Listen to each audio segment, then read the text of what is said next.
I know a lot of you out there watch this channel with some frequency, and you probably notice that I rarely gush about a book. I want to change that just for this video.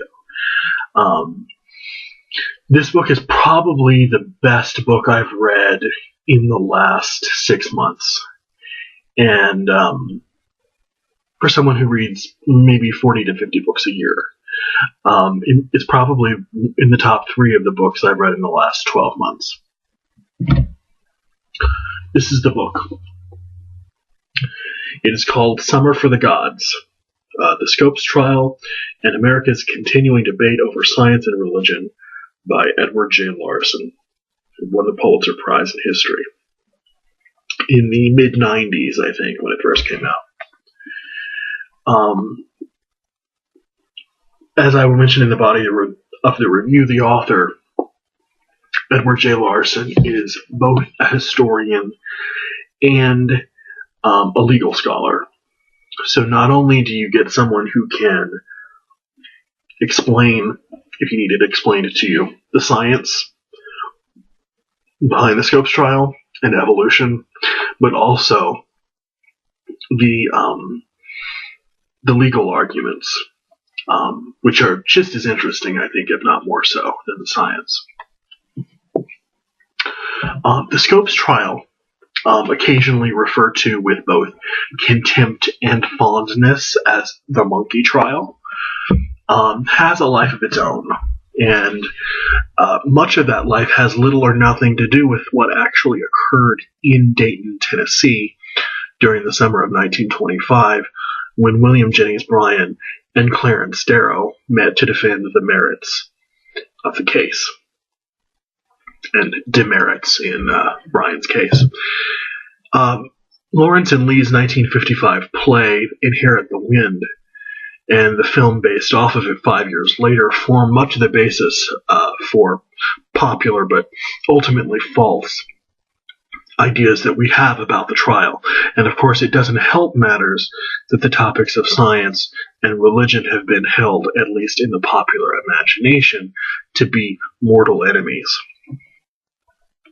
In The Summer of the Gods, Edward J. Larson retells the story of the trial stripped of all its mythology without compromising readability or interest for the layperson. Larson, as I said, the top of the video, is both a law and a history professor, so he's in a unique position to clarify the historical content and the legal matters that are addressed in the case. And I think he does a really stupendous job of doing both. Not that the idea of media sensationalism is anything new, but one of the things I liked most about this book was that it shows exactly how the trial was, in many ways, a Potemkin village. As soon as the Butler Act, which is the statute that prevented the teaching of evolutionary theory in science classrooms in the state of Tennessee, which is the statute that John Scopes broke by teaching evolution in the state. As soon as the Butler Act was passed, the newly founded ACLU offered to defend anyone prosecuted by the state for breaking the Butler Act, for breaking the law. Their plan for the case to work its way up through the courts and eventually find itself in the Supreme Court docket didn't quite go exactly as scheduled. The trial ended up bringing together names that spelled the worst kind of boosterism for the beleaguered small-town residents of Dayton, who had probably never seen the likes of the media circus they witnessed for those several days in the summer of 1925. Two of the country's best-known attorneys, Clarence Darrow for the defense and William Jennings Bryan for the prosecution. Darrow was fresh out of defending the accused murderers Leopold and Loeb, whose trial had only a year before been breathlessly called the media trial of the century. Of course, this one was too. Bryan was a decade out of his 2-year stint as Woodrow Wilson's Secretary of State, from which he resigned due to the international buildup of the First World War. He was such a staunch progressive, back when progressive meant, among other things, supporting prohibition and belief in biblical literalism. How times change, right? The issues on the table are very, very interesting to me. They weren't anything resembling what recent similar cases, say Dover versus Kitzmiller, argued. William Jennings Bryan's legal arguments really had very little to do with the merits of science or evolutionary theory, at least as Larson tells it. Instead, he argued on majoritarian grounds that if a state law is passed, it was obviously the will of the people, and having gained the appropriate number of votes in the legislature and being signed by the governor, it was constitutionally legitimate. It was much more of a states' rights, or even a people's rights, approach than the imagined epic battle between science and religion. The linchpin of the defense was to get Bryan to testify and ultimately push him into a corner about the proclaimed literal truth of Genesis.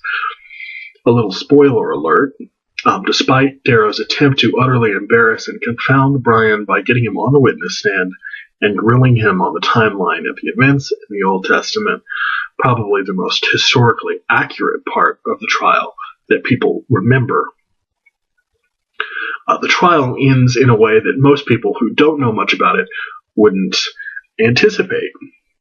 The presiding judge dismisses Bryan's testimony as irrelevant. His testimony about the timeline of Genesis, that is, dismisses it as irrelevant, and John Scopes and Clarence Darrow actually lose their case. They lose. William Jennings Bryan wins. And since Bryan's position, or his purpose, is not really to shame Scopes or to make him seem like a personal target, he magnanimously offers to pay the $100 fine for Scopes' conviction, which never had to be paid anyway since the fine was overturned by a higher court. So when he wins his case, being the wonderful Good Samaritan Christian that William Jennings Bryan is, he offers to pay the man who he just prosecuted his fine. Because it wasn't really about the money anyway. It was to make a point that people should be allowed to teach what they want to in school, right? Being one of the many whose sole knowledge of the Scopes trial was based mainly on a play and what was casually bandied about in high school science textbooks, I appreciated Larson's approach as full as it is of equanimity and balance. Larson says a few things that make it rather obvious where he falls in the debate, insofar as there is one, and among professional biologists, there really isn't.